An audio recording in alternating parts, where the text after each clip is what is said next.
नमस्कार दोस्तों, आज का विषय है गोवत्स द्वादशी कथा के बारे में। तो दोस्तों, अगर आपको हमारी ये वीडियो पसंद आई हो तो वीडियो को लाइक करें, शेयर करें, कमेंट करें और अगर आपने हमारा चैनल सब्सक्राइब नहीं किया है तो वह भी ज़रूर कर लें, साथ में बेल आइकन को प्रेस कर लें। इस दिन गाय व बछड़े की पूजने का विधान है। उन्हें पूजने के बाद गेहूं से बने पदार्थ खाने को देने चाहिए। इस दिन गाय का दूध व गेहूं के बने पदार्थ का प्रयोग वर्जित है। कटे फल का सेवन नहीं करना चाहिए तथा पूजा करने के बाद गोवत्स द्वादशी व्रत की कथा सुनकर ब्राह्मणों को फल देना चाहिए। द्वादशी वाले दिन व्रत रखने वाली सभी औरतें गाय माता व बछड़े की पूजा करती हैं। मान्यताओं के अनुसार इस दिन द्वादशी वाले दिन माता यशोदा ने गाय माता व बछड़े की पूजा की थी।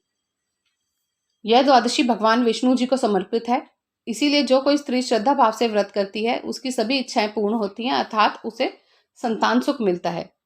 अब बात करेंगे इसकी व्रत कथा के बारे में। प्राचीन समय में स्वर्णासुर नगर में देवदानी नामक राजा का राज था, जिसके दो रानियां सीता और गीता थी तथा उस राजा ने एक भैंस और एक बछड़ा भी पाल रखा था। राजा की पहली रानी सीता भैंस की देखभाल करती थी तथा दूसरी पत्नी गीता उस बछड़े की देखभाल करती थी तथा वह उस बछड़े पर अपने पुत्र समान रस बरसाती थी। एक दिन भैंस ने चुगली कर दी कि गीता रानी मुझसे ईर्ष्या करती है। ऐसा सुनकर सीता ने गाय के बछड़े को मारकर गेहूं के ढेर में छुपा दिया।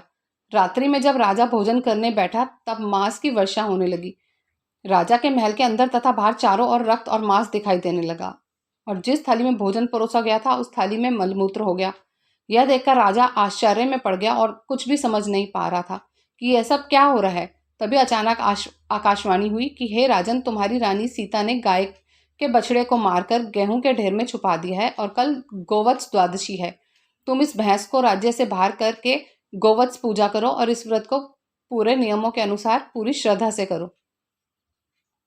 यदि तुम ऐसा करोगे तो तुम्हारी इस तप से वह बछड़ा पुनः जीवित हो जाएगा। इसके बाद दूसरे दिन राजा ने गोवत्स पूजा पूरे विधि विधान से की तथा पूरी श्रद्धा के अनुसार पूजा की और अपने मन ही मन में उस बछड़े को याद किया। जैसे ही राजा ने बछड़े को याद किया तो वह बछड़ा गेहूं के ढेर से निकलकर बाहर आ गया।